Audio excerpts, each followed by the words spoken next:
Guys, Chinese fantasy ಮೂವಿಗಳು ಎಷ್ಟೊಂದು ಸಖತ್ತಾಗಿದೆ ಅಂತ ನೀವು ನಮ್ಮ ಚಾನೆಲ್ ನಲ್ಲೇ ನೋಡಿರ್ತೀರಾ. ಅದ್ರಲ್ಲೂ ಕೂಡ ನಿಧಿಯನ್ನ ಹುಡುಕುವ ಮೂವಿಗಳ ಬಗ್ಗೆ ನಾವು ಮಾತಾಡೋದಿಕ್ಕೆ ಆಗೋದಿಲ್ಲ.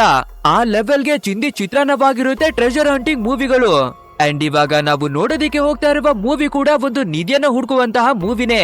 ಅಂದ್ರೆ ನಮ್ಮ ಒಂದು ಟೀಮಿಗೆ ಪುರಾತನ ಕಾಲದ ನಿಧಿ ಇರುವ ಜಾಗ ಗೊತ್ತಾಗುತ್ತೆ. ಸೊ ಅದೇ ರೀತಿಯಾಗಿ ನಮ್ಮ ಪೂರ್ತಿಯಾದ ಟೀಮು ಆ ನಿಧಿಯನ್ನ ಹುಡ್ಕೋದಿಕ್ಕಾಗಿ ಪಾತಾಳ ಲೋಕದ ಒಳಗಡೆಗಾಗಿನೇ ಇಳಿದು ಬರುತ್ತೆ. ಬಟ್ ಆದ್ರೆ ಆ ನಿಧಿಯನ್ನ ಕಾಯ್ತಾ ಇರೋದು ನಾರ್ಮಲ್ ಆದ ಮನುಷ್ಯರಲ್ಲ, ಬದಲಾಗಿ ತುಂಬಾನೇ ಮಾಯಾ ಶಕ್ತಿಗಳನ್ನ ಬಿಟ್ಟು ಆ ನಿಧಿಯನ್ನ ಕಾಯಲಾಗ್ತಿದೆ. ಹಾಗೆ ಆ ನಿಧಿಯನ್ನ ಹುಡುಕಿ ಬರುವ ನಮ್ಮ ಟೀಮ್ ಅವರಿಗಂತೂ ಹೆಜ್ಜೆ ಹೆಜ್ಜೆಗೂ ಪ್ರಾಬ್ಲಮ್ಗಳು ಬರ್ತಾನೆ ಇರುತ್ತೆ. ಸೊ ಅವುಗಳನ್ನ ಎದುರಿಸಿ ನಿಧಿವರೆಗುವೆ ತಲುಪಿ ಅದನ್ನ ತಮ್ಮ ವಶಕ್ಕಾಗಿನೇ ಪಡ್ಕೋತಾರ, ಅಥವಾ ಮಾಯಾವಿ ಜಾಲದ ಒಳಗಡೆಗೆ ಸಿಕ್ಕಾಕೊಂಡು ನಿಧಿಯನ್ನವೇ ಕೂಡ ಕಳ್ಕೋತಾರ ಅನ್ನುವ ಒಂದು ಚೈನೀಸ್ ಫ್ಯಾಂಟಸಿ ಮೂವಿಯನ್ನೇ ನೋಡ್ತಾ ಇದೀವಿ. ಅದು ಅಲ್ಲದೆ ನಮ್ಮ ಹೊಸ ಚಾನಲ್ ಆಗಿರುವ ಮೂವಿ ಜಾದುಲೋಕ ಅನ್ನುವ ಚಾನಲ್ ನಲ್ಲಿ ಭಯಂಕರವಾಗಿ ನಿಮ್ಮ ತಲೆಯನ್ನ ತಿರುಗಿಸುವಂತಹ ಒಂದು ಟೈಮ್ ಟ್ರಾವೆಲ್ ಮೂವಿಯನ್ನ ಅಪ್ಲೋಡ್ ಮಾಡಿದೀವಿ. ಅಂಡ್ ಅದರ ಲಿಂಕ್ ಅನ್ನವೇ ಕೂಡ ಡಿಸ್ಕ್ರಿಪ್ಷನ್ ಅಲ್ಲಿ ಕೊಟ್ಟಿರ್ತೀವಿ. ಮಿಸ್ ಮಾಡದೆ ಅದನ್ನವೇ ಕೂಡ ನೋಡಿ, ಖಂಡಿತ ನಿಮ್ಗೆ ಎಲ್ಲಿನವೇ ಬೇಜಾರೇ ಆಗೋದಿಲ್ಲ. ಆ ಲೆವೆಲ್ಗೆ ಭಯಂಕರವಾದ ಟ್ವಿಸ್ಟ್ ಗಳೆಲ್ಲ ಬರ್ತಾನೆ ಇರುತ್ತೆ. ಸರಿ, ಓಕೆ, ಇನ್ನು ತಡವನ್ನ ಮಾಡದೆ ಈ ಮೂವಿ ಕಡೆಗೆನೆ ಬಂದ್ಬಿಡೋಣ. ಆದ್ರೆ ವಿಡಿಯೋಗೆ ಹೋಗೋದಕ್ಕಿಂತ ಮುಂಚೆ ನಮ್ಮ ಚಾನಲ್ ಅನ್ನ ಸಬ್ಸ್ಕ್ರೈಬ್ ಮಾಡಿಲ್ಲ ಅಂದ್ರೆ ಇವಾಗ್ಲೇನೆ ಸಬ್ಸ್ಕ್ರೈಬ್ ಮಾಡ್ಕೊಳ್ಳಿ. ಸರಿ, ಹಾಗಿದ್ರೆ ಡೈರೆಕ್ಟ್ ಆಗಿ ಮೂವಿ ಒಳಗಡೆಗೆ ಎಂಟ್ರಿಯನ್ನ ಕೊಟ್ಬಿಡೋಣ. ಓಪನಿಂಗ್ ಸೀನ್ ನಲ್ಲಿ ಒಂದು ಟ್ರೆಜರ್ ಹಂಟರ್ ಗಳ ಟೀಮು ಒಬ್ಬ ರಾಜನ ಸಮಾಧಿಯ ಜೊತೆ ಅಡಗಿರುವ ಖಜಾನೆಯನ್ನ ಹುಡ್ಕೋದಿಕ್ಕಾಗಿನೇ ಬಂದಿದ್ದಾರೆ. ಅಂಡ್ ಈ 3 ಜನರಲ್ಲಿ ಒಬ್ಬ, ಕೊನೆಗೂ ನಾವು ಖಜಾನೆ ಇರುವ ಸಮಾಧಿ ಹತ್ರಕ್ಕಾಗಿನೇ ಬಂದಿದೀವಿ. ಬಟ್ ಆದ್ರೆ ಇವಾಗ ನಾವು ತುಂಬಾನೇ ಕೇರ್ಫುಲ್ ಆಗಿನೇ ಇರ್ಬೇಕು, ಯಾಕಂದ್ರೆ ಆ ಖಜಾನೆಯನ್ನ ಕಾಯ್ತಾ ಇರೋದು ಒಂದು ಅದೃಶ್ಯವಾದ ಶಕ್ತಿ ಅನ್ನೋದಾಗಿ ಹೇಳ್ತಾನೆ. ಅಂಡ್ ಇದನ್ನ ಕೇಳುವ ಮತ್ತೊಬ್ಬ ವ್ಯಕ್ತಿ, ಅರೆ ನೀನು ಚಿಂತೆಯನ್ನ ಮಾಡ್ಬೇಡ ಕಣೋ, ನಾವು ಹುಟ್ಟಿದಾಗಿನಿಂದಾನುವೆ ಖಜಾನೆಯನ್ನ ಹುಡ್ಕೋದೆ ನಮ್ಮ ಕೆಲ್ಸ ಅಲ್ವಾ. ಇಂತ ಎಷ್ಟೋ ನಿಧಿಗಳನ್ನ ನಮ್ಮ ವಶಕ್ಕಾಗಿನೇ ತಗೊಂಡಿದ್ದೀವಿ, ಸೊ ನಮ್ಗೆ ಏನುವೆ ಆಗಲ್ಲ ಅನ್ನೋದಾಗಿನೇ ಹೇಳ್ತಾನೆ. ನಂತರ 3 ಜನರವೇ ಸೇರ್ಕೊಂಡು ಒಂದು ರಿಚುವಲ್ ಅನ್ನ ಮಾಡಿ ಆ ಖಜಾನೆ ತುಂಬಿ ಮಡಗಿರುವ ಸಮಾಧಿಯ ಗೇಟ್ ಅನ್ನ ಓಪನ್ ಮಾಡ್ತಾರೆ. ಆ ರೀತಿ ಓಪನ್ ಮಾಡ್ತಿದ್ದಾಗೇನೆ ಒಂದು ವಿಚಿತ್ರವಾದ ಗ್ಯಾಸು ಹೊರಗಡೆಗಾಗಿನೇ ಬರ್ತಿರುತ್ತೆ.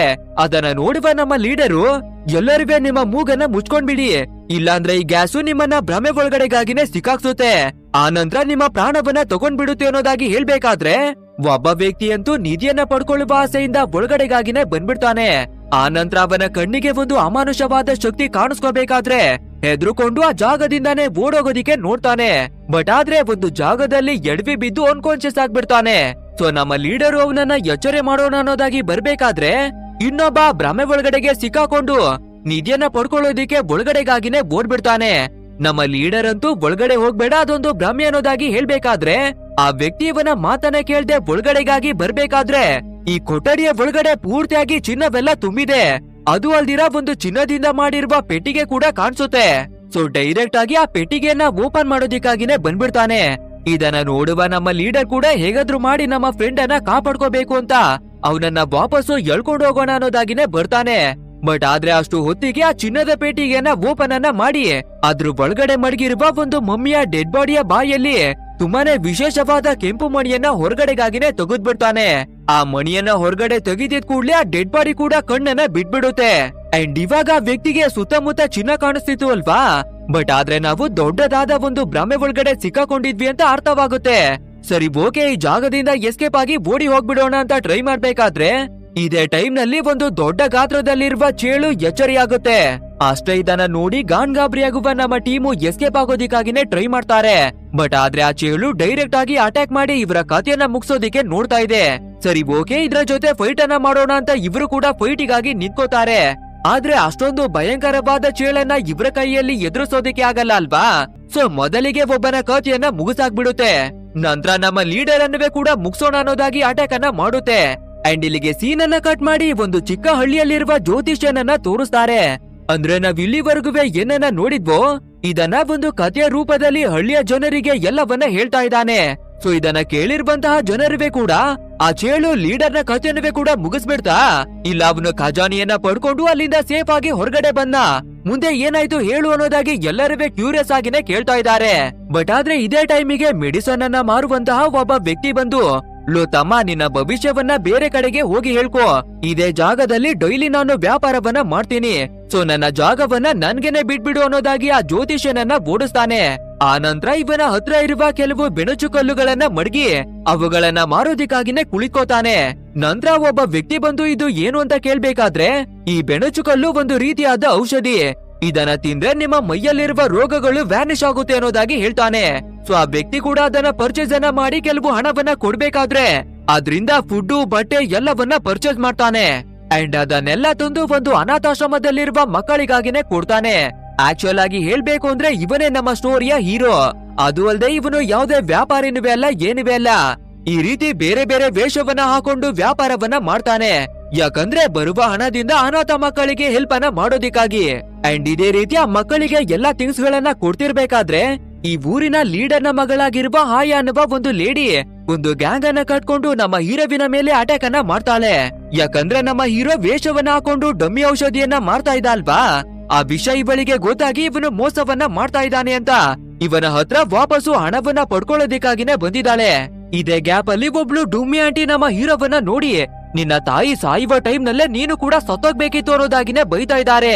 ಅಂಡ್ ಇದನ್ನ ನೋಡುವ ಮತ್ತೊಬ್ಬ ವ್ಯಕ್ತಿ, ನಿನ್ನ ತಂದೆ ಹಾಗೇನೆ ನೀನು ಒಬ್ಬ ಕೆಟ್ಟ ಮನುಷ್ಯ ಆಗ್ಬಿಟ್ಟಿದ್ಯಾ, ಹೀಗೇನೆ ನಿನ್ನ ಫಾದರ್ ಕೂಡ ತುಂಬಾನೇ ಸಾಲವನ್ನ ಮಾಡ್ಕೊಂಡು ಊರನ್ನ ಬಿಟ್ಟು ಓಡಿ ಹೋಗ್ಬಿಟ್ಟಿದ್ದಾನೆ, ಇಲ್ಲಿವರೆಗೂ ಅವನು ನಮ್ಮ ಊರಿಗೆ ಕಾಲನ್ನೇ ಮಡಗಿಲ್ಲ ಅನ್ನೋದಾಗಿನೇ ಬೈತಾರೆ. ಅಷ್ಟೇ ಈ ಮಾತನ್ನ ಕೇಳುವ ನಮ್ಮ ಹೀರೋ ಕೂಡ ತುಂಬಾನೇ ಬೇಜಾರಾಗಿ ಅವನ ಲೈಫ್ ಅಲ್ಲಿ ಏನು ನಡೆದಿದೆ ಅನ್ನೋದಾಗಿ ನೆನ್ಪಿಸ್ಕೊಳ್ತಾನೆ. ಅಂದ್ರೆ ಇವನ ತಾಯಿಗೆ ತುಂಬಾನೇ ಹುಷಾರಿಲ್ದೆ ನರಳ್ತಾ ಇರ್ಬೇಕಾದ್ರೆ ಇವನ ತಂದೆ ಇವನ ತಾಯಿ ಮತ್ತೆ ಇವನನ್ನ ಒಂಟಿಯಾಗಿನೇ ಬಿಟ್ಟು ಬೇರೆ ಎಲ್ಲಿಗೋ ಹೋಗ್ಬಿಟ್ಟಿದ್ದಾರೆ. ಇದನ್ನೆಲ್ಲ ನಮ್ಮ ಹೀರೋ ಕೂಡ ಯೋಚನೆಯನ್ನ ಮಾಡ್ಬೇಕಾದ್ರೆ, ಈ ಊರಿನ ಜನರು ನೀನು ಡಮ್ಮಿ ಔಷಧಿಯನ್ನ ಮಾರ್ತಾ ಇದೀಯಲ್ವಾ, ನಾವೆಲ್ರೂ ಕೊಟ್ಟಿರುವ ಹಣವನ್ನ ವಾಪಸ್ ಕೊಟ್ಬಿಡು, ಇಲ್ಲಾಂದ್ರೆ ನಿನ್ನ ಕಥೆಯನ್ನ ಮುಗಿಸ್ತೀವಿ ಅಂತ ಡೈರೆಕ್ಟ್ ಆಗಿ ಅಟ್ಯಾಕ್ ಅನ್ನೇ ಮಾಡ್ಬಿಡ್ತಾರೆ. ಅಂಡ್ ಇದೇ ರೀತಿ ಊರಿನವರೆಲ್ಲ ಸೇರ್ಕೊಂಡು ನಮ್ಮ ಹೀರೋವಿಗೆ ಹೊಡಿಬೇಕಾದ್ರೆ ಇವನು ಕೂಡ ತಪ್ಪಿಸ್ಕೊಳ್ಳೋದಕ್ಕಾಗಿ ತುಂಬಾನೇ ಕಷ್ಟವನ್ನ ಪಡ್ತಿರ್ತಾನೆ. ಅಂಡ್ ಇದೇ ಟೈಮಿಗೆ ಸರಿಯಾಗಿ ನಮ್ಮ ಹೀರೋವಿನ ಫ್ರೆಂಡ್ ಆಗಿರುವ ಡೋಗು ಎಂಟ್ರಿಯನ್ನ ಕೊಟ್ಟು ಒಂದು ಟೇಬಲ್ ಅನ್ನ ಕೆಳಗಡೆಗೆ ಎಳ್ದು ಬಿಸಾಕಿ ನಮ್ಮ ಹೀರೋವನ್ನ ಹೇಳ್ಕೊಂಡೇ ಹೋಗ್ಬಿಡ್ತಾನೆ. ಮಚ್ಚ, ನಮ್ಮ ಲೀಡರ್ ನ ಮಗಳಾಗಿರುವ ಹಯ ಅವಳನ್ನ ಇಷ್ಟ ಪಡ್ತೀಯ ಅಲ್ವಾ, ಬಟ್ ಆದ್ರೆ ಇವಾಗ ನೋಡು ಅವಳನ್ನೇ ಗ್ಯಾಂಗ್ ಅನ್ನ ಕಟ್ಕೊಂಡು ಬಂದು ನಿನ್ಗೆ ಹೊಡಿತಾ ಇದ್ದಾಳೆ ಅನ್ನೋದಾಗಿ ಕೇಳ್ಬೇಕಾದ್ರೆ ನಮ್ಮ ಹೀರೋ ಬೇರೆ ಯಾವ್ದೇ ಆನ್ಸರ್ ಅನ್ನವೇ ಕೊಡ್ತೀರಾ, ಲೋ ಆ ವಿಷಯನೆಲ್ಲ ಇವಾಗ ಬಿಟ್ಬಿಡು, ಸದ್ಯಕ್ಕೆ ನನ್ಗೆ ಹೊಟ್ಟೆ ಹಸುವಾಗ್ತಿದೆ, ಬಾ ಊಟವನ್ನ ಮಾಡೋಣ ಅನ್ನೋದಾಗಿ ಕರೀತಾನೆ. ಬಟ್ ಆದ್ರೆ ನಮ್ಮ ಡೋಗು ಇಲ್ಲಿ ಒಂದು ವಿಷಯವನ್ನ ಹೇಳ್ತಾನೆ, ಲೋ ನಿನ್ಗೆ ಗೊತ್ತಿಲ್ವಾ, ಜಾಪಾನೀಸ್ ಗಳ ಒಂದು ದೊಡ್ಡ ಸೈನ್ಯ ಸುತ್ತಮುತ್ತ ಇರುವ ಎಲ್ಲಾ ಹಳ್ಳಿಗಳನ್ನ ವಶವನ್ನ ಮಾಡ್ಕೊಂಡಿದ್ಯಂತೆ, ನಂತರ ಎಲ್ರ ಹತ್ರ ಹಣ ಚಿನ್ನ ಎಲ್ಲವನ್ನವೇ ಲೂಟಿ ಮಾಡಿ ಆ ಟೀಮ್ ನ ರಾಜ ಚಿನ್ನದ ಕವಚಗಳನ್ನಾಗಿ ಮಾಡಿಸ್ಕೊಂಡಿದ್ದಾನಂತೆ. ಸೊ ಇವಾಗ ನಮ್ಮ ಊರನ್ನುವೇ ಲೂಟಿ ಮಾಡೋದಿಕ್ಕೆ ಬರ್ತಾ ಇದ್ದಾರೆ ಅಂತ ಅನ್ನೋದಾಗಿ ಹೇಳ್ಕೊತಾನೆ. ಅಂಡ್ ಇದೇ ರೀತಿ ಇವ್ರಿಬ್ರುವೆ ಮಾತಾಡ್ಕೊಂಡು ನಿಂತಿರ್ಬೇಕಾದ್ರೆ ಅದೇ ಜಾಪಾನೀಸ್ ನ ಒಂದು ಟೀಮು ಇವರ ಊರ್ನ ಕಡೆಗಾಗಿನೇ ಬರುತ್ತೆ. ಆ ರೀತಿ ಬಂದಿದ್ ಕೂಡ್ಲೆ ಈ ಊರನ್ನೇ ಡೈರೆಕ್ಟ್ ಆಗಿ ಸುತ್ತುವರೆದು ಎಲ್ಲರನ್ನುವೇ ತಮ್ಮ ವಶಕ್ಕಾಗಿನೇ ತಗೋತಾರೆ.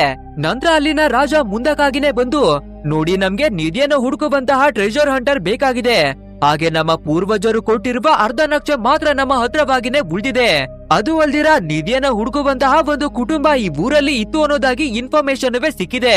ಸೊ ಅವ್ರು ಮಾತ್ರನೇ ಹಿಂದಿನ ಕಾಲದವ್ರು ಅಡಗಿಸಿ ಮಡಗಿರುವ ಖಜಾನೆಯನ್ನ ಹುಡುಕಿ ಕೊಡೋದಿಕ್ಕೆ ಸಾಧ್ಯ. ಸೊ ಅವ್ರು ಯಾರು ಅಂತ ಹೇಳ್ಬಿಟ್ರೆ ಸಾಕು ಅಂತ ಕೇಳ್ಬೇಕಾದ್ರೆ ಈ ಊರಿನ ಲೀಡರು ನಾವು ಸಾಮಾನ್ಯ ವ್ಯಾಪಾರವನ್ನ ಮಾಡ್ಕೊಂಡು ಬದುಕ್ತಿರೋರು, ಸೊ ನಮ್ಗೆ ಯಾವ ನಿಧಿಯ ಬಗ್ಗೆನವೇ ಗೊತ್ತಿಲ್ಲ ಅನ್ನೋದಾಗಿ ಹೇಳ್ಕೋಬೇಕಾದ್ರೆ ಒಂದು ಚಿಕ್ಕ ಹುಡುಗಿಯ ಹತ್ರಕ್ಕಾಗಿನೇ ಬಂದು ಆ ನಿಧಿಯನ್ನ ಹುಡುಕುವ ಕುಟುಂಬ ಯಾವ್ದು ಗೊತ್ತಾ ಅನ್ನೋದಾಗಿ ಕೇಳ್ತಾನೆ. ಸೊ ಆ ಹುಡುಗಿ ಕೂಡ ನನ್ಗೆ ಗೊತ್ತಿಲ್ಲ ಅಂತ ಹೇಳ್ಕೋಬೇಕಾದ್ರೆ ಡೈರೆಕ್ಟ್ ಆ ಚಿಕ್ಕ ಹುಡುಗಿಯ ಕಥೆಯನ್ನೇ ಮುಗಿಸಿ ಹಾಕ್ಬಿಡ್ತಾನೆ ಆ ರಾಜ.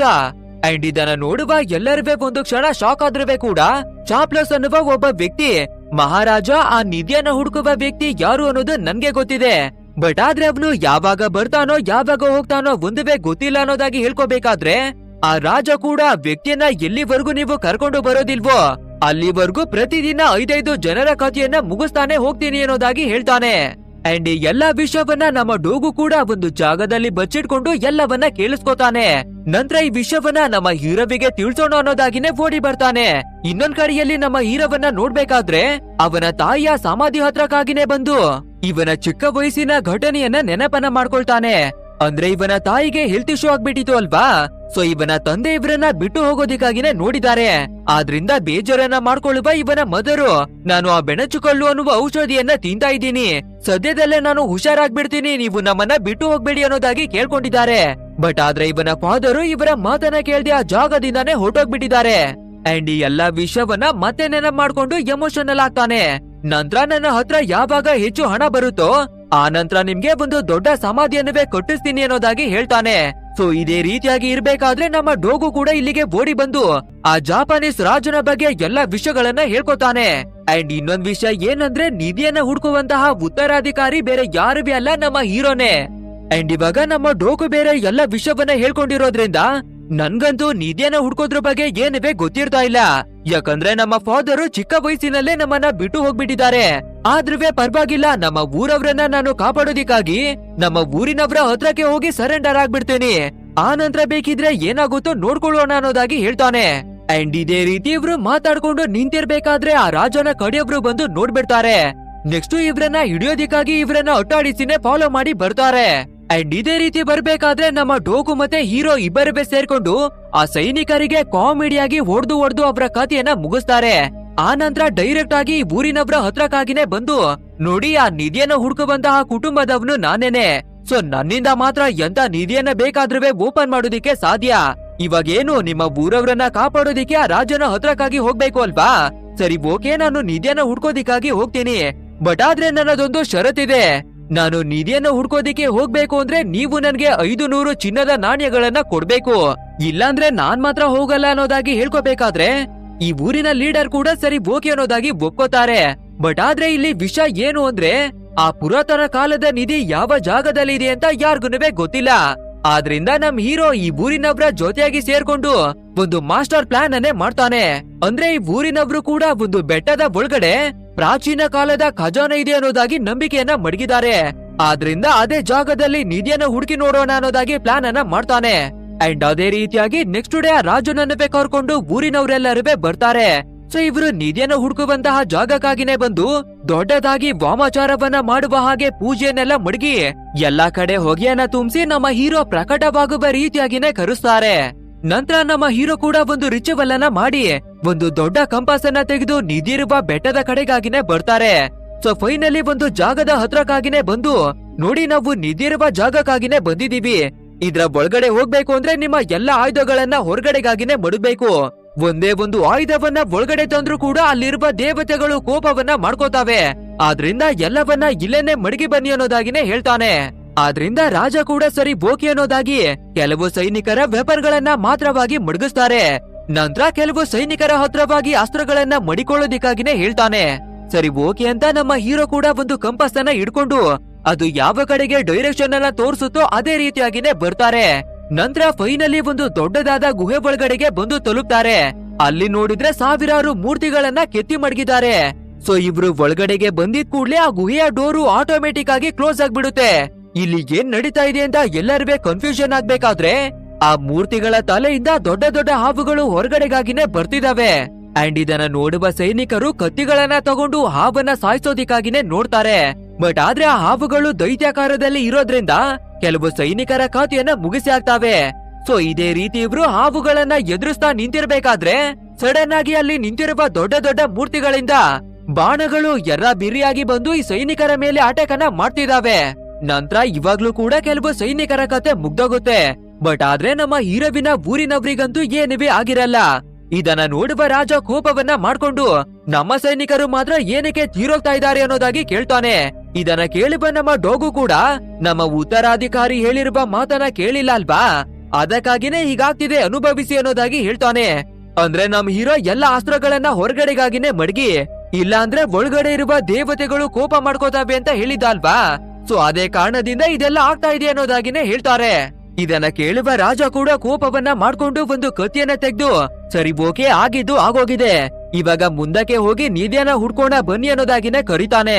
ಸರಿ ಓಕೆ ಅಂತ ನಮ್ಮ ಹೀರೋ ಕೂಡ ಮತ್ತೆ ಅವನ ಕಂಪಾಸ್ ಅನ್ನ ತೆಗೆದು ಅದು ತೋರಿಸುವ ಡೈರೆಕ್ಷನ್ ಅನ್ನ ನೋಡ್ಕೊಂಡು ಮುಂದಕ್ಕಾಗಿ ಬರ್ಬೇಕಾದ್ರೆ ಈ ದೊಡ್ಡ ದೊಡ್ಡ ಬೆಟ್ಟಗಳ ನಡುವೆ ಒಂದು ಉದ್ದವಾದ ಪುರಾತನ ಕಾಲದ ಸೇತುವೆಯನ್ನೇ ಕಟ್ಟಿ ಮಡಗಿದ್ದಾರೆ. ಸೊ ಇವಾಗ ಇವರು ಈ ಸೇತುವೆಯನ್ನೇ ಕ್ರಾಸ್ ಮಾಡಿ ಹೋಗ್ಬೇಕಿದೆ. ಅಂಡ್ ಈ ಸೇತುವೆಯನ್ನ ನೋಡುವಂತಹ ರಾಜ ಮೊದ್ಲು ನೀವೇನೇ ಈ ಸೇತುವೆಯನ್ನ ಕ್ರಾಸ್ ಮಾಡಿ, ಆ ನಂತರ ನಮ್ಮ ಟೀಮ್ನವ್ರು ಬರ್ತೀವಿ ಅಂತ ಹೇಳ್ಬೇಕಾದ್ರೆ ಸರಿ ಓಕೆ ಅಂತ ನಮ್ಮ ಹೀರೋವಿನ ಟೀಮ್ ಕೂಡ ಸೂಪರ್ ಆಗಿನೇ ಆ ಸೇತುವೆಯನ್ನ ಕ್ರಾಸ್ ಮಾಡುತ್ತೆ. ಆ ನಂತರ ರಾಜ ಮತ್ತೆ ಸೈನಿಕರು ಬರ್ತಾ ಇರ್ಬೇಕಾದ್ರೆ ದೊಡ್ಡ ದೊಡ್ಡ ಬೆಟ್ಟಗಳಲ್ಲಿ ಕಟ್ಟಿ ಮಡಗಿರ್ತಾ ಇರುವಂತಹ ದೊಡ್ಡ ದೊಡ್ಡ ಕಲ್ಲು ಬಂಡೆಗಳು ಇವ್ರ ಮೇಲೆ ಅಟ್ಯಾಕ್ ಅನ್ನ ಮಾಡೋದಕ್ಕಾಗಿನೇ ಬಂದ್ಬಿಡ್ತಾವೆ. ಅಂಡ್ ಇವಾಗ್ಲೂ ಕೂಡ ಕೆಲವು ಸೈನಿಕರು ನೆಗೆದ್ ಬೀಳ್ತಾರೆ. ಬಟ್ ಆದ್ರೆ ಆ ರಾಜನ ಟೀಮು ಹೇಗೋ ತುಂಬಾನೇ ಕಷ್ಟವನ್ನ ಪಟ್ಟು ಆ ಜಾಗದಿಂದ ಎಸ್ಕೇಪ್ ಆಗ್ತಾರೆ. ಆ ನಂತರ ನಮ್ಮ ಹೀರೋವಿನ ಹತ್ರಕ್ಕಾಗಿನೇ ಬಂದು ಪ್ರತಿ ಬಾರಿನುವೆ ನಿಮ್ಮ ಟೀಮಿಗೆ ಮಾತ್ರ ಏನಿವೆ ಆಗ್ತಿಲ್ಲ, ಬಟ್ ಆದ್ರೆ ನಮ್ಮ ತಂಡದವರಿಗೆ ಏನಕ್ಕೆ ಟಾರ್ಚರ್ ಆಗ್ತಾ ಇದೆ ಅಂತ ಕೇಳ್ಬೇಕಾದ್ರೆ ಇವಾಗ ಮತ್ತೆ ನಮ್ಮ ಹೀರೋ ಒಂದು ವಿಷಯವನ್ನ ಹೇಳ್ತಾನೆ. ನಾನು ಹೇಳಿದೆ ಅಲ್ವಾ, ನಿಮ್ಮ ಎಲ್ಲಾ ಅಸ್ತ್ರ ಶಸ್ತ್ರಗಳನ್ನ ಹೊರಗಡೆಗಾಗಿನೇ ಮಡಗಿ, ಇಲ್ಲ ಅಂದ್ರೆ ಇಲ್ಲಿರುವ ಶಕ್ತಿಗಳು ನಿಮ್ಮ ಮೇಲೆ ಕೋಪವನ್ನ ಮಾಡ್ಕೋತಾವೆ ಅಂತ. ಅದೇ ಕಾರಣಕ್ಕೆ ಇದೆಲ್ಲ ನಡೀತಾ ಇದೆ ಅನ್ನೋದಾಗಿ ಹೇಳ್ತಾನೆ. ಸೊ ಇವಾಗ ಮತ್ತೆ ಕೋಪವನ್ನ ಮಾಡ್ಕೊಳ್ಳುವಂತಹ ರಾಜ ನಮ್ಮ ಹೀರೋವಿನ ಮೇಲೆ ಕತ್ತಿಯನ್ನ ಮುಡುಕ್ತಾನೆ. ಸೇನಾಪತಿ ಕೂಡ ನಮ್ಮ ಡೋಗುವಿನ ಮೇಲೆ ಕತ್ತಿಯನ್ನ ಮುಡುಕ್ತಾನೆ. ಅಂಡ್ ಮಿಕ್ಕಿರುವ ಸೈನಿಕರು ನಮ್ಮ ಊರಿನ ಜನರ ಮೇಲೆ ಅಟ್ಯಾಕ್ ಅನ್ನ ಮಾಡ್ತಿದ್ದಾರೆ. ಅಷ್ಟೇ ಇದನ್ನ ನೋಡುವ ನಮ್ಮ ಹೀರೋ ಕೋಪವನ್ನ ಮಾಡ್ಕೊಂಡು, ನೋಡಿ ನಮ್ಮ ಊರಿನವರಿಗೆ ಇನ್ನು ಸ್ವಲ್ಪ ಏನಾದ್ರೂ ಹೆಚ್ಚು ಕಡಿಮೆ ಆದ್ರೆ ಮುಂದೆ ಹೋಗೋದಿಕ್ಕೆ ನಾನು ದಾರಿಯನ್ನೇ ತೋರ್ಸೋದಿಲ್ಲ. ಅಂಡ್ ನೀವೆಲ್ಲರೂ ಇದೇ ಜಾಗದಲ್ಲಿ ಸಿಕ್ಕಾಕೊಂಡು ಸತ್ತೋಗ್ತೀರಾ ಅನ್ನೋದಾಗಿ ಹೇಳ್ತಾನೆ. ಸೊ ಬೇರೆ ದಾರಿ ಇಲ್ದೆ ರಾಜ ಕೂಡ ಇವಾಗ ನಮ್ಮ ಟೀಮ್ ಅವರನ್ನ ಬಿಡ್ತಾನೆ. ನೆಕ್ಸ್ಟ್ ಇವಾಗ ನಮ್ಮ ಪೂರ್ತಿಯಾದ ಟೀಮು ಮತ್ತೆ ನಿಧಿಯನ್ನ ಹುಡ್ಕೋದಿಕ್ಕೆ ಶುರು ಮಾಡುತ್ತೆ. ಅಂಡ್ ಅದೇ ರೀತಿ ಟ್ರಾವೆಲ್ ಅನ್ನ ಮಾಡ್ಕೊಂಡು ಹಳೆ ಕಾಲದ ಒಂದು ಡೋರ್ ನ ಹತ್ರಕ್ಕಾಗಿನೇ ಬಂದು ನಿಂತ್ಕೋತಾರೆ. ನಂತರ ನಮ್ಮ ಹೀರೋ ಕೂಡ ಈ ಡೋರ್ ನ ಹಿಂದಗಡೆ ನೀವು ಹುಡುಕ್ತಾ ಇರುವ ನಿಧಿ ಇದೆ ಅನ್ನೋದಾಗಿ ಹೇಳ್ತಾನೆ. ಸರಿ ಓಕೆ ಅಂತ ಎಲ್ಲರೂ ಕಷ್ಟವನ್ನ ಪಟ್ಟು ಆ ಡೋರ್ ಅನ್ನ ಓಪನ್ ಮಾಡಿ ಒಳಗೆ ಬಂದು ನೋಡ್ಬೇಕಾದ್ರೆ ಅಲ್ಲಿ ನೂರಾರು ಪೆಟ್ಟಿಗೆಗಳನ್ನ ಮಡಗಿದ್ದಾರೆ. ಸೊ ಇದನ್ನ ನೋಡುವ ರಾಜ ಇಲ್ಲಂತೂ ಕೇವಲ ಪೆಟ್ಟಿಗೆ ಇದೆ, ಇಲ್ಲಿ ಯಾವುದೇ ನಿಧಿನವೇ ಇಲ್ಲ ಏನವೇ ಇಲ್ಲ ಅಂತ ಹೇಳ್ಬೇಕಾದ್ರೆ ನಮ್ಮ ಹೀರೋ ಮೇಲ್ಗಡೆ ಕಟ್ಟಿ ಮಡಗಿರುವ ಪೆಟ್ಟಿಗೆಯಲ್ಲಿ ನಿಧಿ ಇರಬಹುದು. ಸೊ ಅದನ್ನ ಓಪನ್ ಮಾಡಿನೇ ನೋಡಿ ಅಂತ ಹೇಳ್ಬೇಕಾದ್ರೆ ಸೈನಿಕರವೇ ಕೂಡ ಆ ಪೆಟ್ಟಿಗೆಯನ್ನ ಓಪನ್ ಮಾಡ್ಬೇಕಾದ್ರೆ ಅದ್ರ ಒಳಗಡೆಯಿಂದ ಸೈನಿಕರು ಹೊರಗಡೆಗಾಗಿನೇ ಬರ್ತಾರೆ. ಅಂಡ್ ಅವರು ನೋಡೋದಕ್ಕೆ ಈ ರಾಜನ ಸೈನಿಕರ ಹಾಗೇನೆ ಗೆಟಪ್ ಅನ್ನ ಹಾಕೊಂಡಿದ್ದಾರೆ. ಅಂಡ್ ಇದಕ್ಕಿದ್ದಾಗೆ ಇಲ್ಲಿ ನೂರಾರು ಪೆಟ್ಟಿಗೆಗಳನ್ನ ಮಡಗಿದ್ದಾರೆ ಅಲ್ವಾ, ಆ ಎಲ್ಲಾ ಪೆಟ್ಟಿಗೆಗಳಿಂದ ಅದೇ ಸೈನಿಕರು ಎಚ್ಚರಿಯಾಗಿನೇ ಬರ್ತಾ ಇದ್ದಾರೆ. ಅಷ್ಟೇ ಇದನ್ನ ನೋಡುವ ರಾಜ ಒಂದು ಕ್ಷಣ ಶಾಕ್ ಆಗಿ ಇವ್ರೆಲ್ರು ಯಾಕೆ ನಮ್ಮ ಕವಚಗಳನ್ನ ಹಾಕೊಂಡಿದ್ದಾರೆ ಅನ್ನೋದಾಗಿ ಕೇಳ್ಬೇಕಾದ್ರೆ ಇವಾಗ ನಮ್ಮ ಹೀರೋ ಒಂದು ಟ್ವಿಸ್ಟ್ ಅನ್ನ ರಿವೀಲ್ ಮಾಡ್ತಾನೆ. ಇವ್ರೆಲ್ರು ನಿಮ್ಮ ಸೈನಿಕರಲ್ಲ, ಬದಲಾಗಿ ನಮ್ಮ ಕಡೆಯಬ್ರು. ಅಂದ್ರೆ ನೀವು ಬರೋದಕ್ಕಿಂತ ಮುಂಚೆ ನಮ್ಮ ಊರಿನ ಜನರನ್ನ ಒಳಗಡೆಗಾಗಿನೇ ಕಳ್ಸಿ ಸುಮಾರು ಟ್ರ್ಯಾಪ್ ಗಳನ್ನ ಸೆಟ್ ಮಾಡಿದೀವಿ. ಅಂದ್ರೆ ಆ ಮೂರ್ತಿಗಳ ಒಳಗಡೆ ಹಾವನ್ನ ಬಿಟ್ಟಿದ್ದು ಬೇರೆ ಯಾರುವೆ ಅಲ್ಲ, ನಮ್ಮ ಹಳ್ಳಿಯಬ್ರು. ಅದು ಅಲ್ಲದೆ ಬಾಣಗಳನ್ನುವೆ ಸೆಟ್ ಮಾಡಿರೋದು ಕೂಡ ಇವ್ರೇನೆ. ಅಷ್ಟೇ ಅಲ್ಲದೆ ಸೇತುವೆ ಮೇಲೆ ಕೂಡ ನಿಮ್ಗೆ ಅಟ್ಯಾಕ್ ಅನ್ನ ಮಾಡಿದ್ರು ಅಲ್ವಾ, ಅದು ಕೂಡ ಇವ್ರೇನೆ ಅನ್ನೋದಾಗಿ ಎಲ್ಲವನ್ನ ಹೇಳ್ಕೊತಾನೆ. ನಂತರ ನಮ್ಮ ಹೀರೋ ಡಮ್ಮಿ ಮೀಸೆ ಡಮ್ಮಿ ಟೋಪಿ ಎಲ್ಲವನ್ನ ಹಾಕೊಂಡಿದ್ದಾನೆ ಅಲ್ವಾ, ಸೊ ಅದನ್ನೆಲ್ಲ ಕೆಳಗಡೆಗೆ ಕಿತ್ತು ಬಿಸಾಕಿ ಬಚ್ಚಿಟ್ಕೊಂಡಿರುವ ಇವನ ಹಳ್ಳಿ ಕಡೆಯವರನ್ನ ಕರೆದು ಈ ರಾಜನ ಕಡೆಯವರ ಮೇಲೆ ದಾಳಿಯನ್ನ ಮಾಡೋದಿಕ್ಕೆ ಒಂದು ಆರ್ಡರ್ ಅನ್ನ ಕೊಡ್ತಾನೆ. ಸೊ ಇದೇ ರೀತಿಯಾಗಿ ಎರಡು ಟೀಮ್ಗಳ ನಡುವೆ ಒಂದು ಮಾಸ್ ಆಗಿರುವ ಫೈಟ್ ನಡೀತಾ ಇರ್ಬೇಕಾದ್ರೆ ಆ ರಾಜನ ಕಡೆಯ ಸೇನಾಪತಿ ನಮ್ಮ ಊರಿನ ಲೀಡರ್ಗೆನೆ ಬಂದು ಚುಚ್ಚು ಬಿಡ್ತಾನೆ. ಅಂಡ್ ನಮ್ಮ ಲೀಡರ್ ಇವಾಗ ಸಾಯುವ ಕೊನೆ ಕ್ಷಣಕ್ಕೆನೆ ಬಂದಿದ್ದಾರೆ. ಸೊ ಅವನ ಮಗಳಾಗಿರುವ ನಮ್ಮ ಹಾಯ ಅವರನ್ನ ನೋಡೋದಿಕ್ಕೆ ಬರ್ಬೇಕಾದ್ರೆ, ನೋಡಮ್ಮ ನಮ್ಮ ಹೀರೋವಿಗೆ 500 ಚಿನ್ನದ ನಾಣ್ಯಗಳನ್ನ ಕೊಡ್ತೀನಿ ಅಂತ ಹೇಳಿದೆ. ನಿಜವನ್ನ ಹೇಳ್ಬೇಕು ಅಂದ್ರೆ ಅವನಿಗೆ ಕೊಡೋದಿಕ್ಕೆ ಒಂದೇ ಒಂದು ನಾಣ್ಯ ಕೂಡ ಇಲ್ಲ. ಸೊ ದಯವಿಟ್ಟು ನನ್ನನ್ನ ಕ್ಷಮಿಸೋದಿಕ್ಕೆ ಹೇಳು ಅನ್ನೋದಾಗಿನೇ ಕೇಳಿ ಫೈನಲಿ ನಮ್ಮ ಲೀಡರು ತೀರೋಗ್ಬಿಡ್ತಾರೆ. ಅಂಡ್ ಇದನ್ನ ನೋಡುವ ನಮ್ಮ ಹಾಯ ತುಂಬಾನೇ ಕೋಪವನ್ನ ಮಾಡ್ಕೊಂಡು ಆ ಸೇನಾಪತಿಗೆ ಅಟ್ಯಾಕ್ ಅನ್ನ ಮಾಡೋದಿಕ್ಕಾಗಿನೇ ಬರ್ತಾಳೆ. ಅಂಡ್ ಇದೇ ರೀತಿ ಎಲ್ಲರ ನಡುವೆ ಒಂದು ಮಾಸ್ ಆಗಿರುವ ಫೈಟ್ ನಡೀತಾ ಇರ್ಬೇಕಾದ್ರೆ ಸಡನ್ ಆಗಿ ಒಂದು ದೊಡ್ಡದಾದ ಬಿರುಕು ಬರೋದಿಕ್ಕೆ ಶುರುವಾಗುತ್ತೆ. ಅಂಡ್ ನೋಡ್ತಾ ನೋಡ್ತಿದ್ದಾಗೆ ಇವರು ನಿಂತಿರುವ ಜಾಗನೇ ಕುಸಿದು ಹೋಗಿ ಎಲ್ಲರೂ ಪಾತಾಳದ ಒಳಗಡೆಗಾಗಿನೇ ಬಂದು ಬೀಳ್ತಾರೆ. ಅಂಡ್ ಇವರ ಮೇಲೂ ಕೂಡ ತುಂಬಾನೇ ಭಾರವಾದ ವಸ್ತುಗಳೆಲ್ಲ ಬಿದ್ದೋಗಿರುತ್ತೆ. ಸೊ ಹೇಗೋ ಕಷ್ಟವನ್ನ ಪಟ್ಟು ನಮ್ಮ ಪೂರ್ತಿಯಾದ ಟೀಮು ಮೇಲಕ್ಕಾಗಿನೇ ಎದ್ದೇಳ್ತಾರೆ. ಅಂಡ್ ಅದೇ ರೀತಿ ನಮ್ಮ ಹೀರೋ ಕೂಡ ಮೇಲಕ್ಕೆ ಎಚ್ಚರಿಯಾಗಿ ನೋಡ್ಬೇಕಾದ್ರೆ ಒಂದು ಕಂಬದ ಕೆಳಗಡೆ ಯಾವುದೋ ಒಬ್ಬ ವ್ಯಕ್ತಿಯ ಮೂಳೆ ಬಿದ್ದಿರೋದು ಕಾಣಿಸುತ್ತೆ. ಸೊ ಏನಿದು ಅನ್ನೋದಾಗಿ ನಮ್ಮ ಹೀರೋ ಕೂಡ ಬಂದು ನೋಡ್ಬೇಕಾದ್ರೆ ಆ ಸ್ಕೆಲಿಟನ್ ನ ಕುತ್ತಿಗೆಯಲ್ಲಿ ಒಂದು ಡಾಲರ್ ಇರೋದನ್ನ ನೋಡ್ತಾನೆ. ಅಂಡ್ ಆ ಡಾಲರ್ ಬೇರೆ ಯಾವುದುವೇ ಅಲ್ಲ, ನಮ್ಮ ಹೀರೋವಿನ ಫಾದರ್ ನ ಕುತ್ತಿಗೆಯಲ್ಲಿದ್ದ ಡಾಲರೇ. ಸೊ ಇದೇ ರೀತಿಯಾಗಿ ನೋಡ್ಬೇಕಾದ್ರೆ ಕೆಳಗಡೆ ಬಿದ್ದಿರುವ ಒಂದು ಡೈರಿ ಕೂಡ ಸಿಗುತ್ತೆ. ಅಂಡ್ ಅದನ್ನ ಓಪನ್ ಮಾಡಿ ಓದಿ ನೋಡ್ಬೇಕಾದ್ರೆ ದಯವಿಟ್ಟು ಈ ಡೈರಿ ಯಾರ ಕೈಗೆ ಸಿಗುತ್ತೋ ನನ್ನ ಮಗನ ಕೈಗೆನೆ ತಲುಪಿಸಿ, ಯಾಕಂದ್ರೆ ನನ್ನ ಫ್ಯಾಮಿಲಿ ತುಂಬಾನೇ ಬಡತನದಲ್ಲಿ ಸಿಕ್ಕಾಕೊಂಡಿದೆ. ಅಂಡ್ ನನ್ನ ಹೆಂಡತಿಗೆ ಎಂತ ರೋಗ ಬಂದಿದ್ಯೋ ನನ್ಗಂತವೇ ಗೊತ್ತಿಲ್ಲ, ಬಟ್ ಆದ್ರೆ ತುಂಬಾನೇ ಹುಷಾರಿಲ್ದೆ ಅವಳು ನರಳ್ತಾ ಇದ್ದಾಳೆ. ಅಂಡ್ ಅವಳಿಗೆ ಟ್ರೀಟ್ಮೆಂಟ್ ಅನ್ನ ಕೊಡ್ಸೋಣ ಅಂದ್ರೆ ನನ್ನ ಹತ್ರ ಬೇಕಾಗುವಷ್ಟು ದುಡ್ಡಿಲ್ಲ. ಆದ್ರಿಂದ ಪುರಾತನ ಕಾಲದ ನಿಧಿಯನ್ನ ಹುಡುಕಿ ನಾನು ಬಂದಿರ್ತಾ ಇದ್ದೀನಿ. ಕೇವಲ ನಾನು ಈ ನಿಧಿಯನ್ನ ಪಡ್ಕೊಳ್ಳೋದಿಕ್ಕೆ ಇಲ್ಲಿಗೆ ಬಂದಿರ್ತಾ ಇಲ್ಲ, ಬದಲಾಗಿ ಈ ಜಾಗದಲ್ಲಿ ಎಂತಹ ವಸ್ತು ಇದೆ ಅಂದ್ರೆ ಆ ವಸ್ತುವನ್ನ ಬಳಸಿ ಜಗತ್ತಿನ ಯಾವ ಕಾಯಿಲೆಯನ್ನಾದ್ರೂ ಕೂಡ ಸರಿಯನ್ನ ಮಾಡ್ಕೊಳ್ಬಹುದು. ಆದ್ರಿಂದ ಮಾಯಾವಿ ಮಣಿಯನ್ನ ಹುಡುಕಿ ನಾನು ಇಲ್ಲಿಗೆ ಬಂದಿರ್ತಾ ಇದ್ದೀನಿ ಅನ್ನೋದಾಗಿನೇ ಬರ್ದಿದ್ದಾನೆ. ಬಟ್ ಆದ್ರೆ ನನ್ನ ಕೆಲ್ಸವನ್ನ ನಾನು ಪೂರ್ತಿ ಮಾಡೋದಿಕ್ಕೆ ಆಗಿಲ್ಲ. ಕೊನೆಗೆ ನಾನು ಸೋತೋಗಿ ಸಾವನ್ನ ಸ್ವೀಕಾರ ಮಾಡಿದ್ದೀನಿ ಅನ್ನೋದಾಗಿನೇ ಬರ್ದು ಮಡಗಿದ್ದಾನೆ. ಅಂಡ್ ಇದನ್ನೆಲ್ಲ ಓದಿ ನೋಡ್ಬೇಕಾದ್ರೆ ನಮ್ಮ ಹೀರೋಗೂ ಕೂಡ ಅರ್ಥವಾಗುತ್ತೆ, ಇಲ್ಲಿ ಬಿದ್ದಿರುವ ವ್ಯಕ್ತಿ ಬೇರೆ ಯಾರು ಅಲ್ಲ, ನಮ್ಮ ಪೋದರೆ ಅಂತ. ಅದು ಅಲ್ಲದೆ ನಮ್ಮ ತಂದೆ ಬೇಕು ಅಂತ ನಮ್ಮನ್ನ ಬಿಟ್ಟೋಗಿಲ್ಲ, ಬದಲಾಗಿ ನಮ್ಮ ಜೀವನವನ್ನ ಸರಿ ಮಾಡ್ಬೇಕು ಅನ್ನೋದಾಗಿ ಇಂತಹ ಒಂದು ದೊಡ್ಡ ರಿಸ್ಕ್ ಅನ್ನ ತಗೊಂಡಿದ್ದಾರೆ ಅಂತ ಅರ್ಥ ಮಾಡ್ಕೊತಾನೆ. ಸೊ ನಮ್ಮ ಹೀರೋ ಕೂಡ ತುಂಬಾನೇ ಎಮೋಷನಲ್ ಆಗಿ ಅಳೋದಿಕ್ಕಾಗಿ ಶುರು ಮಾಡ್ಕೊಳ್ತಾನೆ. ಅಂಡ್ ಅದೇ ರೀತಿಯ ಡೈರಿಯನ್ನ ನೋಡ್ಕೊಂಡು ಪಕ್ಕದಲ್ಲಿರುವ ಒಂದು ಕಂಬವನ್ನ ನೋಡ್ಬೇಕಾದ್ರೆ ಆ ಕಂಬದಲ್ಲಿರುವ ಚಿಹ್ನೆ ಮತ್ತೆ ಈ ಡೈರಿಯಲ್ಲಿ ಬರ್ದಿರುವ ಚಿಹ್ನೆ ಎರಡು ಕೂಡ ಒಂದೇ ಆಗಿರುತ್ತೆ. ಅದು ಅಲ್ದಿರ ಒಬ್ಬ ರಾಜ ಇವ್ರನ್ನ ಕರ್ಕೊಂಡು ಬಂದಿದ್ದಾನೆ ಅಲ್ವಾ, ಅವನು ಕೊಟ್ಟಿರುವ ಮ್ಯಾಪ್ ನಲ್ಲೂ ಕೂಡ ಇದೇ ಚಿಹ್ನೆಯನ್ನ ಬರ್ದು ಮಡಗಿದ್ದಾರೆ. ಅಂದ್ರೆ ಇವರು ಪುರಾತನ ಕಾಲದವರು ಬಚ್ಚಿ ಮಡಗಿರುವ ಖಜಾನೆಯ ಹತ್ರಕ್ಕಾಗಿನೇ ಬಂದಿದ್ದಾರೆ. ಅಂದ್ರೆ ಆ ನಿಧಿ ಯಾರ ಕೈಗೆ ಸಿಗ್ಬಾರ್ದು ಅಂತ ಸೀಕ್ರೆಟ್ ಆಗಿನೇ ಈ ಜಾಗವನ್ನ ಮೇಂಟೈನ್ ಮಾಡಿದ್ದಾರೆ. ಸೊ ಎಲ್ಲ ವಿಷಯವನ್ನ ನಮ್ಮ ಹೀರೋ ಅರ್ಥವನ್ನ ಮಾಡ್ಕೋಬೇಕಾದ್ರೆ ಇದೇ ಟೈಮ್ ನಲ್ಲಿ ಆ ರಾಜನ ಟೀಮ್ ನವರು ಕೂಡ ಎಚ್ಚರಿ ಆಗ್ತಾರೆ. ಇವರು ನಮ್ಮ ಪೂರ್ತಿಯಾದ ಟೀಮಿಗೆ ಮೋಸವನ್ನ ಮಾಡ್ಬಿಟ್ಟಿದ್ದಾರೆ. ಅದು ಅಲ್ದಿರ ಈ ಜಾಗದಲ್ಲಿ ನಿಧಿ ಇದೆ ಅಂತ ನಮ್ಮನ್ನ ಟ್ರ್ಯಾಪ್ ಅನ್ನ ಮಾಡಿ ಕರ್ಕೊಂಡು ಬಂದಿದ್ದಾರೆ. ಸೊ ಅವರ ಮೇಲೆ ಅಟ್ಯಾಕ್ ಅನ್ನ ಮಾಡಿ ಅವರ ಕಥೆಯನ್ನ ಮುಗಿಸಿ ಅನ್ನೋದಾಗಿ ಆರ್ಡರ್ ಅನ್ನ ಕೊಡ್ತಾನೆ. ಅಂಡ್ ಈ ಕಡೆ ನೋಡಿದ್ರೆ ನಮ್ಮ ಟೀಮ್ ನವರು ಆ ಡೈರಿಯನ್ನ ಓದ್ತಾ ಇರ್ಬೇಕಾದ್ರೆ ಮತ್ತೊಂದು ವಿಷಯ ಗೊತ್ತಾಗುತ್ತೆ.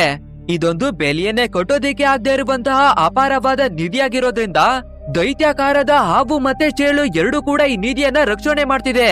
ಸೊ ಯಾರು ಈ ನಿಧಿಯನ್ನ ಕದಿಯೋದಿಕ್ಕೆ ಬರ್ತಾರೋ ಅವರ ಕಥೆಯನ್ನ ಮುಗಿಸಿ ಹಾಕುತ್ತೆ ಅನ್ನೋದಾಗಿನೇ ಬರ್ದು ಮಡಗಿದ್ದಾರೆ. ಅಂಡ್ ಇದೇ ಟೈಮಿಗೆ ರಾಜನ ಕಡೆಯವರು ಬಂದು ನಮ್ಮ ಟೀಮ್ ಅವರ ಮೇಲೆ ಅಟ್ಯಾಕ್ ಮಾಡೋದಿಕ್ಕಾಗಿನೇ ನೋಡ್ತಾರೆ. ಸೊ ಇದನ್ನ ನೋಡುವ ನಮ್ಮ ಹೀರೋ ಕೂಡ ಎಲ್ಲವನ್ನ ಬಿಡಿಸಿ ಹೇಳ್ತಾನೆ, ನೋಡು ನಮ್ಮ ಡೈರಿಯಲ್ಲಿರುವ ಚಿಹ್ನೆ ಮತ್ತೆ ನೀನು ಕೊಟ್ಟಿರುವ ಮ್ಯಾಪ್ ನಲ್ಲಿರುವ ಚಿಹ್ನೆ ಎರಡು ಕೂಡ ಒಂದೇ ರೀತಿಯಾಗಿನೇ ಇದೆ. ಅಂದ್ರೆ ನಾವು ಸರಿಯಾಗಿ ನಿಧಿರುವ ಜಾಗಕ್ಕೆನೆ ಬಂದಿದೀವಿ. ಅದು ಅಲ್ದಿರ ಇಲ್ಲಿ ಹೆಜ್ಜೆ ಹೆಜ್ಜೆಗೂ ಅಪಾಯಗಳು ಇರೋದ್ರಿಂದ ಒಂದ್ ವೇಳೆ ನಮ್ಗೇನಾದ್ರೂ ಆದ್ರೆ ನೀವು ಕೂಡ ಇದೇ ಜಾಗದಲ್ಲೇ ನಾಶ ಆಗ್ತೀರಾ. ಸೊ ನಿಧಿಯನ್ನ ಹುಡ್ಕೋದಿಕ್ಕೆ ನಮ್ಗೆ ಮತ್ತೊಂದು ಅವಕಾಶವನ್ನ ಕೊಡು ಅನ್ನೋದಾಗಿ ಕೇಳ್ತಾನೆ. ಅಂಡ್ ಇದೇ ರೀತಿ ಅವರು ಮಾತಾಡ್ಕೊಂಡು ನಿಂತಿರ್ಬೇಕಾದ್ರೆ ಇದೇ ಟೈಮಿಗೆ ಸರಿಯಾಗಿ ಒಂದು ದೈತ್ಯಾಕಾರದ ಹಾವು ಅಲ್ಲಿಗೆ ಎಂಟ್ರಿ ಕೊಟ್ಟು ಈ ಸೈನಿಕರ ಮೇಲೆ ಅಟ್ಯಾಕ್ ಅನ್ನ ಮಾಡಿ ಎಲ್ಲರನ್ನುವೆ ನುಂಗೋದಿಕ್ಕಾಗಿ ಶುರು ಮಾಡುತ್ತೆ. ಅಷ್ಟೇ ಇದನ್ನ ನೋಡುವ ಎಲ್ಲರಿಗೂ ಒಂದು ಕ್ಷಣ ಶಾಕ್ ಆಗಿ ಎದ್ನೋ ಬಿದ್ನೋ ಅನ್ನೋದಾಗಿ ಎಲ್ಲ ಕಡೆ ಓಡಾಡೋದಿಕ್ಕೆ ಶುರು ಮಾಡ್ತಾರೆ. ಬಟ್ ಆದ್ರೆ ಆ ದೈತ್ಯಾಕಾರದ ಹಾವು ಕೂಡ ಬಿಡೋ ಹಾಗೆ ಕಾಣಿಸ್ತಾ ಇಲ್ಲ. ಸೊ ನಮ್ಮ ಪೂರ್ತಿಯಾದ ಟೀಮ್ ಅನ್ನ ಫಾಲೋ ಮಾಡೋದಿಕ್ಕಾಗಿನೇ ನೋಡುತ್ತೆ. ಅಂಡ್ ಈ ಜಾಗ ಕೂಡ ಬುಲ್ಬುಲಯ್ಯನ ಅರಮನೆ ಹಾಗೇನೆ ಕಾಣಿಸ್ತಾ ಇದೆ.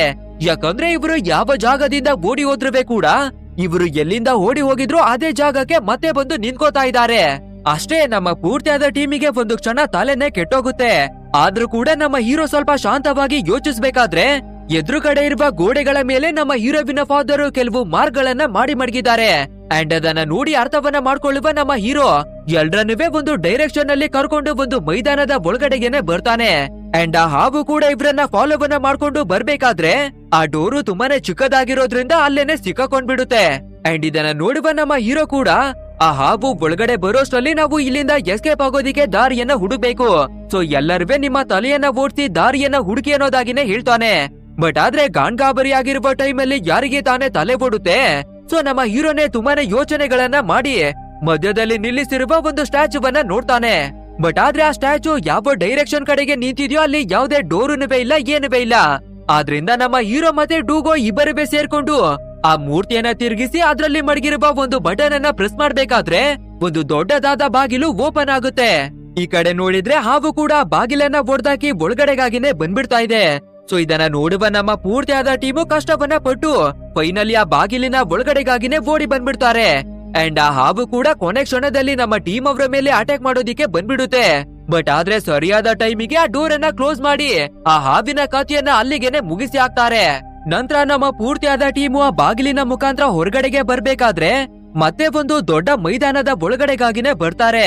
ಅಂಡ್ ಇವಾಗ ಎಲ್ಲರೂ ಸ್ವಲ್ಪ ರಿಲ್ಯಾಕ್ಸ್ ಅನ್ನ ಮಾಡ್ತಿರ್ಬೇಕಾದ್ರೆ ಆ ರಾಜ ನಮ್ಮ ಚಾಪ್ಲುವನ್ನ ಕರೆದು ನಮ್ಮ ಹೀರೋವಿನ ಹತ್ರ ಒಂದು ಡೈರಿ ಇದೆ ಅಲ್ವಾ, ಆ ಡೈರಿಯನ್ನ ಕಿತ್ಕೊಳ್ಳೋದಿಕ್ಕಾಗಿನೇ ಹೇಳ್ತಾನೆ. ಸೊ ಚಾಪ್ಲು ಕೂಡ ಅದೇ ರೀತಿಯಾಗಿ ಆ ಡೈರಿಯನ್ನ ಕಿತ್ಕೊಳ್ಳೋದಿಕ್ಕೆ ನೋಡ್ಬೇಕಾದ್ರೆ ಅದನ್ನ ನೋಡುವಂತಹ ಡೋಗೋ ಚಾಪ್ಲುವನ್ನ ಕೋಪದಿಂದ ತಳ್ಬಿಡ್ತಾನೆ.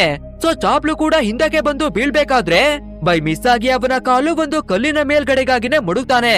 ಬಟ್ ಆದ್ರೆ ಅದು ಸಾಮಾನ್ಯವಾದ ಕಲ್ಲಲ್ಲ, ಬದಲಾಗಿ ಅದೊಂದು ಟ್ರ್ಯಾಪ್ ಆಗಿರುತ್ತೆ. ಅಂದ್ರೆ ಇವಾಗ ಮೇಲ್ಗಡೆಯಿಂದ ಒಂದು ದೈತ್ಯಾಕಾರದ ಸ್ಟ್ಯಾಚು ಕೆಳಗಡೆಗಾಗಿನೇ ಬೀಳುತ್ತೆ. ನಂತರ ಸ್ಟ್ಯಾಚು ಕೂಡ ಆಕ್ಟಿವೇಟ್ ಆಗಿ ಸುತ್ತ ತಿರುಗೋದಿಕ್ಕೆ ಶುರು ಮಾಡುತ್ತೆ. ಅಂಡ್ ಅದರ ಕೈಯಲ್ಲಿ 2 ದೊಡ್ಡದಾಗಿರುವ ಗದೆಗಳಿದೆ ಅಂಡ್ ಮಿಕ್ಕಿರುವ ಕೈಗಳಲ್ಲಿ ಶಾರ್ಪ್ ಆಗಿರುವ ಈಟಿ ಕತ್ತಿ ಎಲ್ಲವನ್ನವೇ ಕೂಡ ಹಿಡ್ಕೊಂಡಿದೆ. ಸೊ ಸಿಂಪಲ್ ಆಗಿ ಹೇಳ್ಬೇಕು ಅಂದ್ರೆ ನಮ್ಮ ಟೀಮ್ ನವರ ಪರಿಸ್ಥಿತಿ ಮಿಕ್ಸಿ ಒಳಗಡೆಗೆ ಹಾಕಿರುವ ಟೊಮೊಟೊನ ಪರಿಸ್ಥಿತಿ ಆಗ್ಬಿಟ್ಟಿದೆ. ಸ್ವಲ್ಪ ಕೂಡ ಸಿಕ್ಕಾಕೊಂಡ್ರೆ ಸ್ಪಾಟ್ ನಲ್ಲಿ ಅವರ ಕತೆ ಮುಗ್ದೋಗುತ್ತೆ. ಆದ್ರಿಂದ ಇದನ್ನ ನೋಡಿ ಬಂದ ಸೈನಿಕರು ಕೆಲವು ಬಾಂಬ್ ಗಳನ್ನ ತೆಗೆದು ಅದಕ್ಕೆ ಬೆಂಕಿಯನ್ನವೇ ಕಚ್ಚಿಸಿ ಆ ಮೂರ್ತಿಯನ್ನ ಬ್ಲಾಸ್ಟ್ ಮಾಡೋದಿಕ್ಕಾಗಿನೇ ನೋಡ್ತಾರೆ. ಅಂಡ್ ಅದೇ ರೀತಿ ಮೂರ್ತಿ ಕೂಡ ಬ್ಲಾಸ್ಟ್ ಆಗಿ ಕೆಳಗಡೆಗಾಗಿನೇ ಬೀಳ್ಬೇಕಾದ್ರೆ ಎಲ್ರುವೆ ತುಂಬಾನೇ ಕೇರ್ಫುಲ್ ಆಗಿ ಆ ಮೂರ್ತಿಯಿಂದ ಬಚಾವಾಗ್ತಾರೆ.